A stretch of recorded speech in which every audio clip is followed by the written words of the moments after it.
Praise lord. మన ప్రభువును రక్షకుడును యేసుక్రీస్తు నామానికి మహిమ కలుగును గాక. ప్రియ సహోదరి సహోదరులారా, మరి ఈ కలుగుతున్న పరిస్థితులను బట్టి మనకి చాలా ప్రభువు రాక సమీపంగా ఉందని చాలా అర్థమవుతుంది.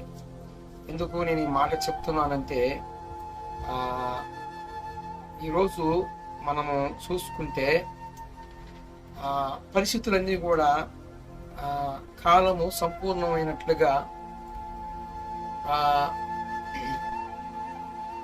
రాజ్యాంగం ఇచ్చిన హక్కులు, మత స్వేచ్ఛ, మత స్వాతంత్రము. ఇప్పుడు నిన్నటి కాల సమయంలో నేను ఒక వీడియో ఫేస్బుక్లో చూశాను. అది ఎక్కడ జరిగిందో మరి ఐడియా లేదు, కానీ వీడియో అయితే చూశాను.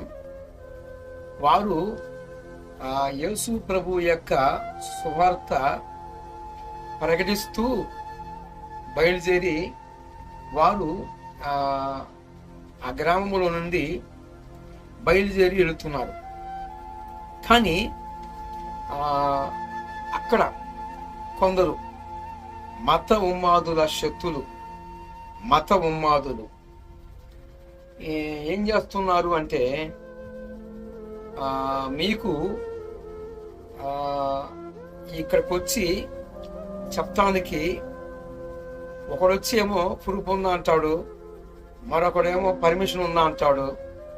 రకరకాలుగా ఆ యొక్క దైవజనుల్ని అతి భయంకరంగా, స్త్రీలను కూడా చూడకుండా ఒకడు మరి బూతులు కూడా మాట్లాడి, స్త్రీలు మన భారతదేశంలో ప్రథముగా స్త్రీలకి చాలా ప్రాధాన్యత ఉంది, చాలా విలువ ఉంది. మనము స్త్రీలని చాలా విధానముగా గౌరవిస్తాం. భారతదేశం యొక్క నాగరికత సిద్ధాంతము స్త్రీలని ఎందుకు అంతగా స్త్రీలకి రెస్పెక్ట్ ఇస్తాము అంటే, అమ్మ అనే దానికి ఆధారము స్త్రీ అని, మాతృ గర్భము నుంచి వచ్చామని. మరి ఇతర రాష్ట్రాలు, ఇతర దేశాలలో అంతగా ఉండదు, కానీ భారతదేశంలో స్త్రీని చాలా గౌరవంగా గణపరుస్తాం. ఏదన్నా చిన్న దెబ్బ తగిలినా పలికేది ఫస్ట్ ప్రథముగా అమ్మా అని కేకేస్తారు. కానీ అక్కడ మనం చూస్తే ఎంతో మంది, వందల మంది, లక్షల మంది ఆ యొక్క వీడియోలు చూసి ఉండవచ్చు.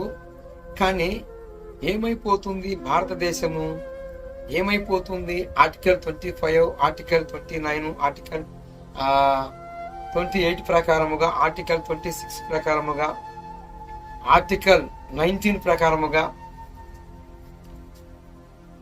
ఏమైపోతుంది రాజ్యాంగము? మత స్వేచ్ఛ, మత స్వాతంత్రము, బిఆర్ బాబాసాహెబ్ గారు, అంబేద్కర్ గారు రాసిన రాజ్యాంగము ఏమైపోతుంది? ఇప్పుడు వారేదో నమ్ముకున్న యేసు ప్రభు గురించి తెలియజేస్తున్నారు. నీకు చేతైతే నువ్వు కూడా ప్రకటించుకో. ఎవరో చెప్పారు పలాని సబ్బు వాడితే, సోపు వాడితే మురిగిపోతుంది అని. మతానికి అర్థం తెలియదు, మతానికి నిర్వచనం తెలియదు. అలాంటి వ్యక్తులు, క్రైస్తవులు ఏమి మాట్లాడలేరులే, ఏమి పలకలేరులని అశ్రద్ధంగా బూతులు మాట్లాడటము, అది భయంకరంగా దూషించటము. ఎప్పుడన్నా, ఎక్కడన్నా, ఏ రోజన్నా చరిత్రలో ఏ దైవ సేవకుడైనా మరి హిందూ టెంపుల్స్ని, గుడులని చాలా ఈ రోజున మనము రీసెర్చ్ చేస్తే ఎక్కువ శాతము టెంపుల్స్, హైందవ యొక్క టెంపుల్స్ అన్నీ కూడా వేస్తే, మనం గనక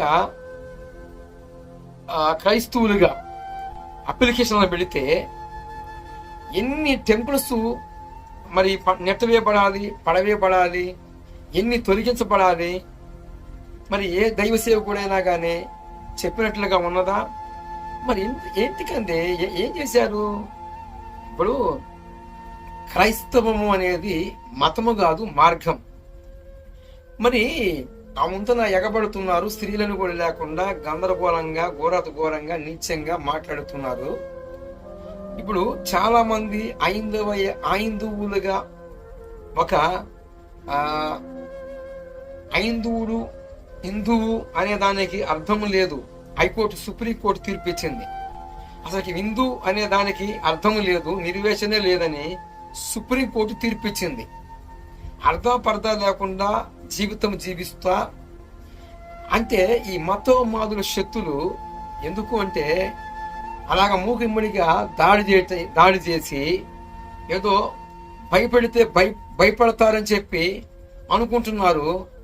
చూడండి, యేసు ప్రభు పాత నిబంధన పట్టుకోండి. పాత నిబంధనలో ఏముందో అందరికీ తెలుసు. పాత నిబంధనలో ఏముంది అంటే ఊసపోతే. అప్పుడు పాత నిబంధనలో పుట్టుకున్నప్పుడు మనుషుల యొక్క మనుగడే మరి ఇక ముగించాల్సి వచ్చింది. దేశాల్లో ఉన్న క్రైస్తవులందరూ కూడా ఏకగాడి మీదకు వస్తే ఎంతమంది ఉన్నారు? ఎన్నో కోట్ల మంది ప్రజలు ఉన్నారు దేశవ్యాప్తంగా. యేసు ప్రభు యొక్క మార్గములో దేశవ్యాప్తంగా ఉన్న మరి చాలా మంది ఐందువులుగా ఉన్నవారు చాలా తక్కువ మంది. ఎందుకు అంటే నేను కూడా ఒకప్పుడు విగ్రహారాధన చేశాను. ఆ విగ్రహారాధనలో నాకు సరైన మార్గము నాకు కనపడలేదు.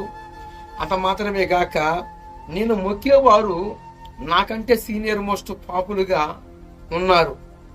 భవిష్య పురాణం, ఈ భవిష్య పురాణములో కామ, క్రోధ, లోభ, మోహ, మద, మత్సరం, ఈ దురిగుణాలు, ఈ 6 దురిగుణాలు, దురి లక్షణాలు ఎవరు కలిగి ఉన్నారు అంటే మనం ఎవరినైతే ఆరాధించామో వారందరూ కూడా ఈ దురి లక్షణాలు కలిగి ఉన్నట్లుగా మనకి భవిష్య పురాణం సాక్ష్యం ఇస్తుంది.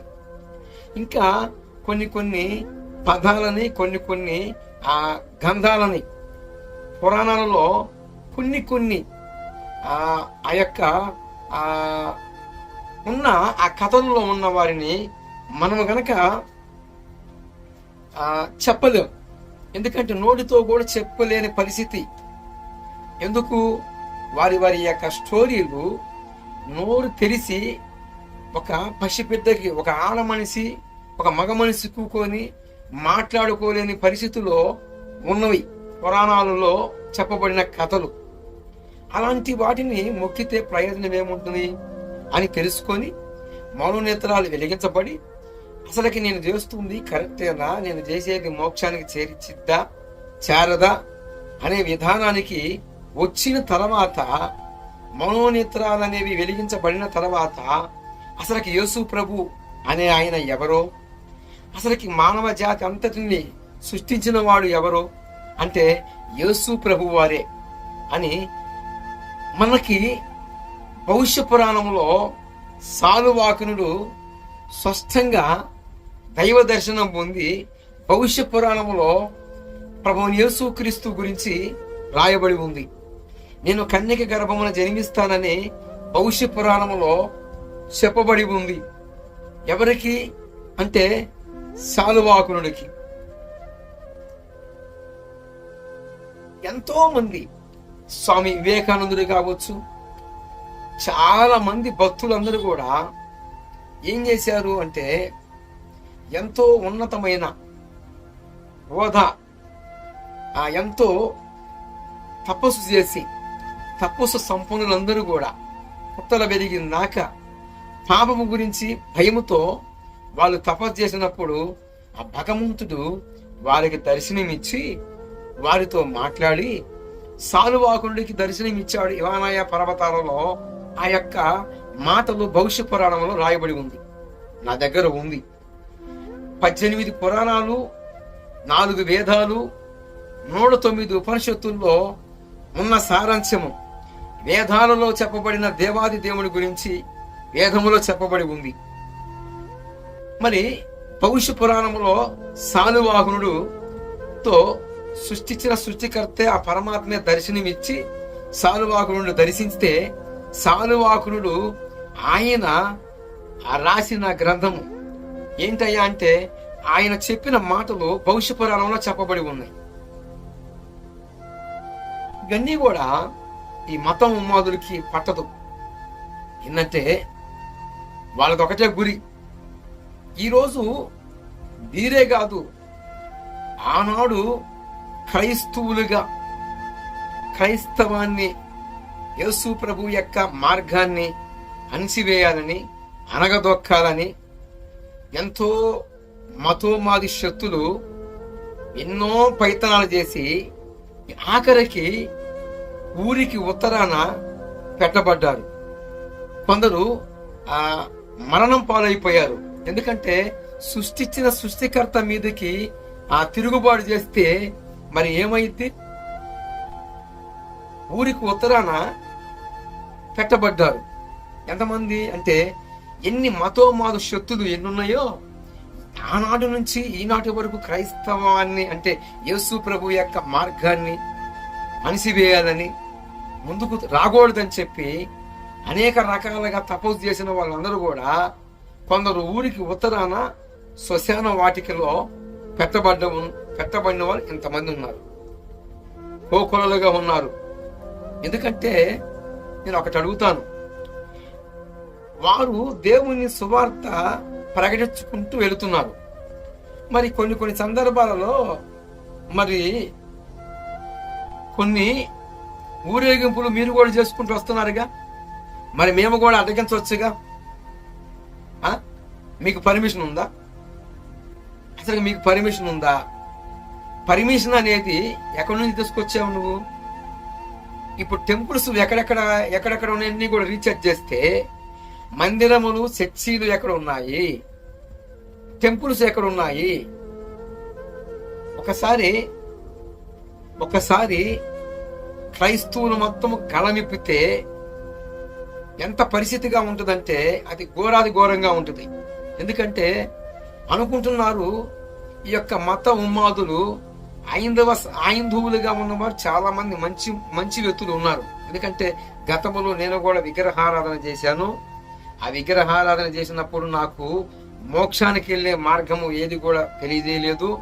కాబట్టి నాకంటే నేను ఎవరినైతే దేవుళ్ళు దేవతలని ఆరాధించానో వాళ్ళందరూ కూడా ఏమయ్యారు అంటే మరి నాకంటే మరి నేనైతే ఒక భార్యనే సేకరించాను, మరి నేను ఎవరినైతే ఆరాధించానో మరి వాళ్ళందరూ కూడా ఒకరికంటే ఎక్కువ, ఒకరు 8 మంది భార్యలు, ఒకరు 16,000 మంది భార్యలని, మరొకరు 6 భార్యలని, మరొకరు 2 అలాగా.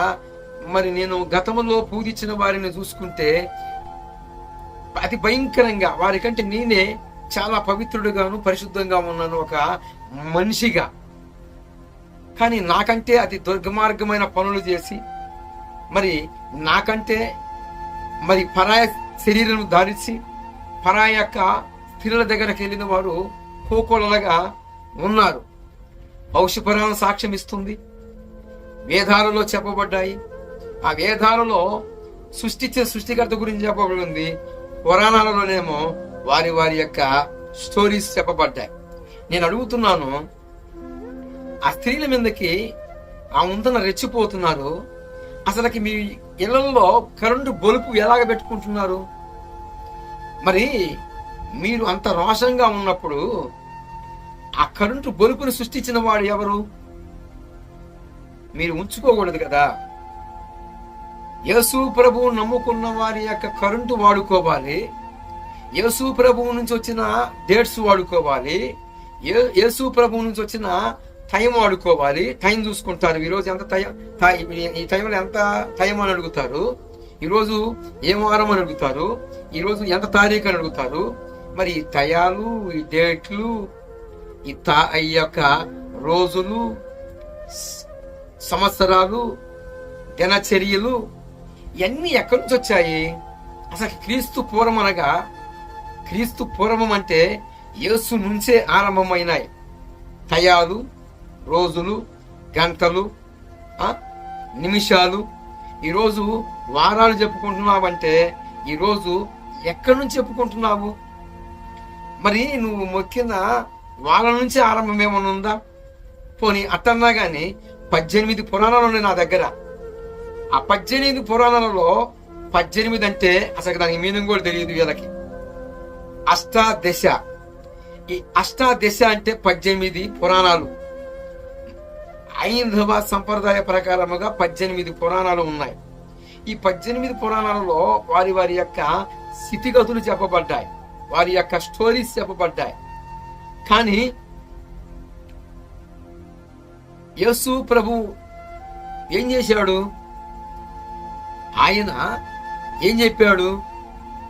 ఇప్పుడు యేసు ప్రభు దగ్గరకు వచ్చిన వాళ్ళందరినీ కూడా చూసుకుంటే స్త్రీలు కూడా లేకుండా ఆ ముంతున్న వారి మీద ఎగబడుతున్నారు కదా. ఒక్కసారి యేసు ప్రభువు సృష్టించిన సృష్టికర్త ఒక రేతిరి దర్శనమిచ్చి క్రిస్టియన్స్ కి, క్రైస్తవులకి, ప్రపంచవ్యాప్తంగా ఉన్న జనాభా అంతటికి ఒక్కసారి ఒక మాట చదివిస్తే ఏమీ లేదు, ఇంకా భూమి మీద మనుషుల మనుగడే ఆగిపోయింది. మరి అంతే కదా, ఏదో ఒక చెంపకు చూపిస్తే ఇంకొక చెంప చూపిముంటే అన్నట్లుగా ఉన్నారు. కానీ యేసు ప్రభువుని ఎరగక ముందు ఒక్కొక్కరి సాక్ష్యాన్ని చూసుకుంటే, క్రైస్తవుని యొక్క సాక్ష్యములో ఒక్కొక్కరిని చూసుకుంటే అతి భయంకరమైన ఘోర మృగాల కంటే కఠినులు. ఈనాడు రౌడీ స్పీర్లు మారిపోయారు, నరహంతకులు మారిపోయారు, భయంకరమైన వ్యభిచారులు మారిపోయారు, భయంకరమైన త్రాగుబోతులు మారిపోయారు. యేసు ప్రభు దగ్గరకు వచ్చి ఎన్నో దీపాలు, ఎన్నో ఆ జీవితాలు వెలిగింపబడ్డాయి. నీవు ఆ వంతున స్త్రీల మీదకి ఆ వంతున ఎగబడి రెచ్చిపోతున్నారు కదా. మరి నువ్వు చేస్తున్న ఆ యొక్క భక్తిలో ఒరే తాగుబోతు డింక మాస్టరు, మరి నువ్వు ఆ వంతున ఎగబడుతున్నప్పుడు అర్థమైంది నీ బతుకంతా నువ్వు మందేసుకొని ఉన్నావు. అయితే ఆ వంతున ఆ స్త్రీల మీదకి ఆ వంతున ఎగబడుతున్నారు. ఆ క్లిప్పులు నా దగ్గర ఉన్నాయండి, నేను పెడతాను ఆ ఫోటోస్. ఆ స్త్రీలు కారులో నుంచి బయటకు వస్తే ఈ డింక మాస్టర్లో ఈ యొక్క మత ఉన్మాదులు, దుష్ట శక్తులు, లేడీస్ అని కూడా లేకుండా వారి మీదకి ఘోరాతి ఘోరంగా ఎగబడుతూ ఉన్నారు. మరి పోలీసు అధికారులకి మనవి చేస్తున్నాం, దేశవ్యాప్తంగా చూసుకుంటే ఎంతో మంది పోలీసు అధికారులు, చాలా మంది యేసు ప్రభుని నమ్ముకున్న వాళ్ళు ఉన్నారు. ఈనాడు బోర్డర్లో దేశ సరిహద్దులో యేసు ప్రభుని నమ్ముకున్న వాళ్ళు కోకొల్లలుగా ఉన్నారు. తూర్పు, పడమట, ఉత్తర, దక్షిణ నలుదిక్కుల ఈ బోర్డర్లో దేశవ్యాప్తంగా ఉన్న అధికారులు, పోలీసు అధికారులు కావచ్చు, ఆర్మీ జవాన్లు కావచ్చు, ఎంతో మంది యేసు ప్రభుని నమ్ముకున్న వాళ్ళే చాలా మంది ఉన్నారు. వారందరూ దృష్టించాలి. అధికార పరంగా ఉన్న అధికారులు దృష్టించాలి, మంత్రులుగా ఉన్నవారు దృష్టించాలి. ఎందుకు అంటే చూడండి, భారతదేశము రాజ్యాంగం ఇచ్చిన దానిని మనుషుని యొక్క స్వతంత్రము, హక్కులు. ఒకడు మైనార్టీ తీరిన తర్వాత వాడు ఏ విశ్వాసమైనా కలిగి ఉండవచ్చు, ఎవరినైనా ఆరాధించుకోవచ్చు, దేనికైనా మొక్కొచ్చు. అది రాజ్యాంగం కల్పించిన హక్కు. బాబాసాహెబ్ బిఆర్ అంబేద్కర్ గారు రాజ్యాంగంలో రాయించి పెట్టాడు. 25, 26, article 25, article 26, article 27, article 19, article 50 ప్రకారముగా దేశము భారత రాజ్యాంగం ఇచ్చిన చట్టాన్ని, హక్కులని, మత స్వేచ్ఛ, మత స్వాతంత్రమును మీరెవరండి అడగటానికి? నీకు చావు ఉంటే, నీకు చేతనైతే నువ్వు కూడా ఊరేగింపు చేసుకో, నువ్వు కూడా చెప్పుకో, నువ్వు కూడా మైకిలు పెట్టి చెప్పుకో. నిన్ను ఎవరైనా అడిగారా నీకు పర్మిషన్ ఉందని? మరి నువ్వు వస్తున్నావు కదా వేసుకొని, మరి నిన్ను ఎవరైనా అడిగారా? మరి నువ్వు ఎక్కడి నుంచి పర్మిషన్ తెచ్చుకొని పెడుతున్నావు? పర్మిషన్ అని అడుగుతున్నావు. నీకు అసలు పర్మిషన్, నువ్వు అడగాలని నీకు పర్మిషన్ ఎక్కడ ఉంది? నీకు అసలు పర్మిషన్ ఉందా? అసలు నువ్వు ఆర్మీలు చేయడానికి నీకు అసలు పర్మిషన్ ఉందా? అది నా ఇష్టం. రాజ్యాంగంలో నేను చెప్పుకోవటానికి రాజ్యాంగంలో ప్రతి ఒక్క విశ్వాసాన్ని ఎత్తపరుచుకోవచ్చు, ఎవరి విశ్వాసాన్ని వాళ్ళు కొనసాగించుకోవచ్చు అని సుప్రీంకోర్టు తీర్పిచ్చింది. రాజ్యాంగంలో పొందుపరిచి ఉంది ఏ విశ్వాసాన్ని హేళన చేయకూడదు అని. నీ మీద ఏమన్నా దాడులు చేస్తున్నారా క్రైస్తవులు?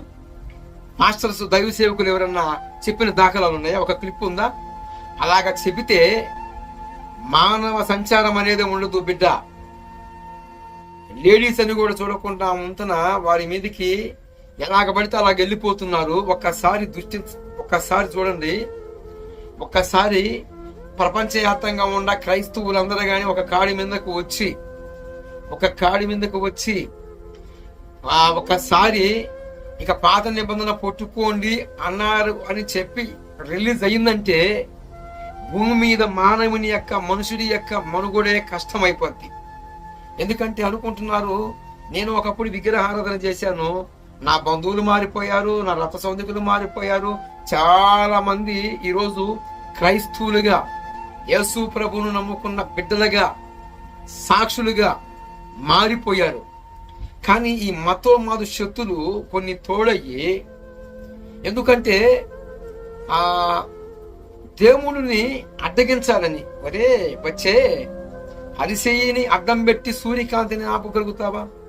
అరిసెయ్యిని అడ్డం పెట్టి సూర్యకాంతిని ఆపదలిసే మూర్ఖుడా, నీ వల్ల కాదు. మీ తాతయ్యలు అందరూ కూడా ఊరికి ఉత్తరాలు పెట్టబడ్డారు రా ఆయన. ఎవరికి చేతులకు గాజులు లేవు, ఎవరికి సేవ చావలేదు.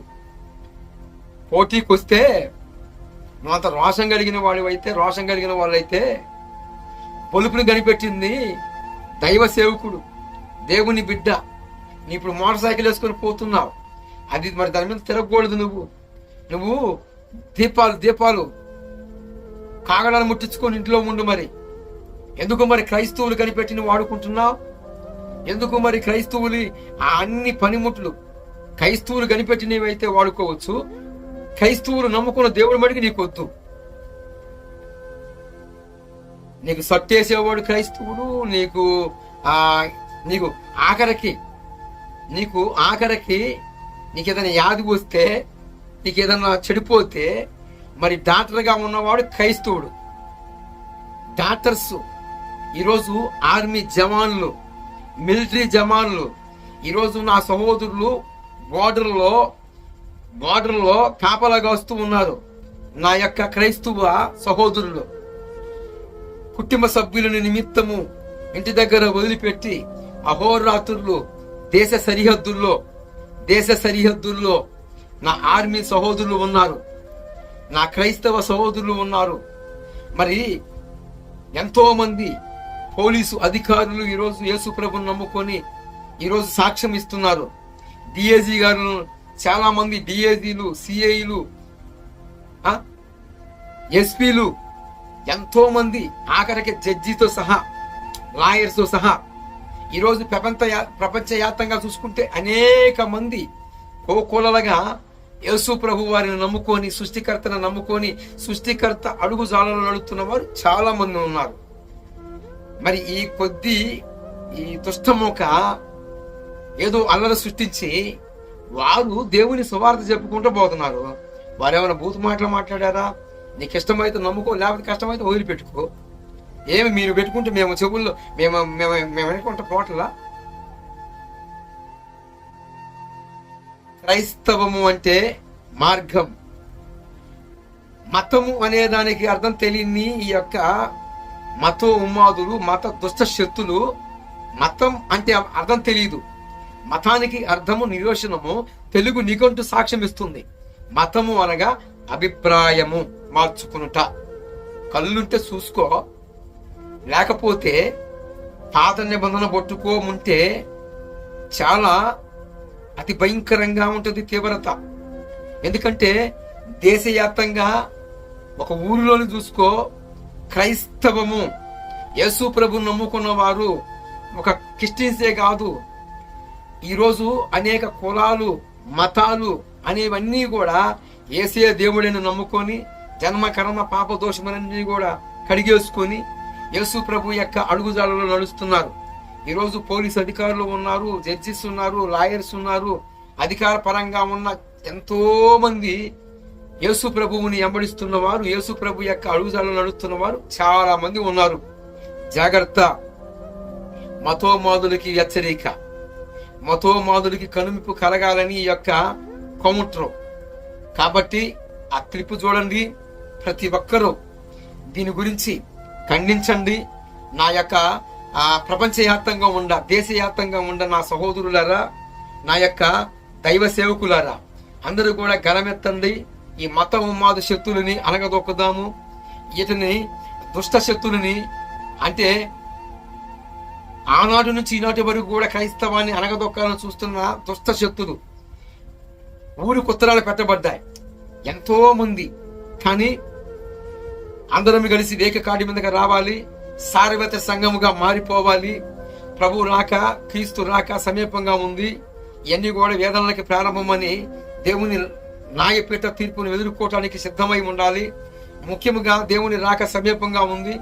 న్యాయపీఠ ఎదుట ఉన్నప్పుడు లెక్క అప్పచెప్పేవాడు ఉన్నాడు, అప్పుడు వాడు అప్పచెప్పుకుంటాడు లెక్క.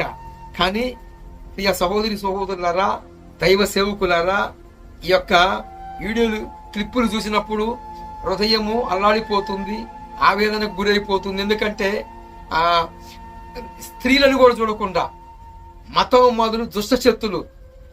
మనం ఎప్పుడైనా మాట్లాడామా? అవమానాదిగా మాట్లాడినట్లుగా ఎక్కడన్నా కానీ ఒక క్లిప్ ఉందా? ఎవరినన్నా కానీ దూషించినట్లుగా?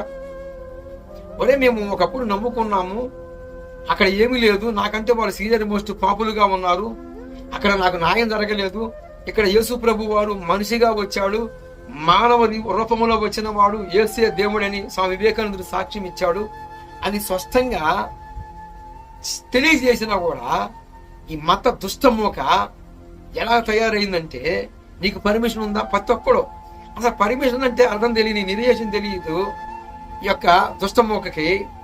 మతము అంటే అభిప్రాయం మార్చుకుంటున్న దానికి అర్థమే తెలియదు. కానీ పర్మిషన్ ఉందా? మీకు పర్మిషన్ ఉందా? అసలు నీకు అడగటానికి పర్మిషన్ ఉందా? అసలు నీకు అడగటానికి పర్మిషన్ ఉందా? రాజ్యాంగములో హక్కులు కలిగించిందిరా బచ్చే. రాజ్యాంగము చదువుకో. రాజ్యాంగం బాబాసాహెబ్ బిఆర్ అంబేద్కర్ గారు రాజ్యాంగంలో మత స్వేచ్ఛ, మత స్వాతంత్రము హక్కులు కలిగించాడు. తెలియకపోతే మెంటల్ హాస్పిటల్కి పోయి మెంటల్ హాస్పిటల్లో ట్రీట్మెంట్ తీసుకోండి మొత్తం. అంతేగాని నీకు శాతనంతే, నీకు సేవ ఉంటే నువ్వు కూడా ప్రసారం చేసుకో. కానీ భయపడి స్త్రీలను కూడా చూడకుండా ఎగబడతా భయంకరంగా మాట్లాడుతున్నారు స్త్రీలని. జాగ్రత్త బిడ్డ. ఎందుకంటే ప్రపంచవ్యాప్తంగా ఉన్నవారు క్రైస్తవులను చూసుకో.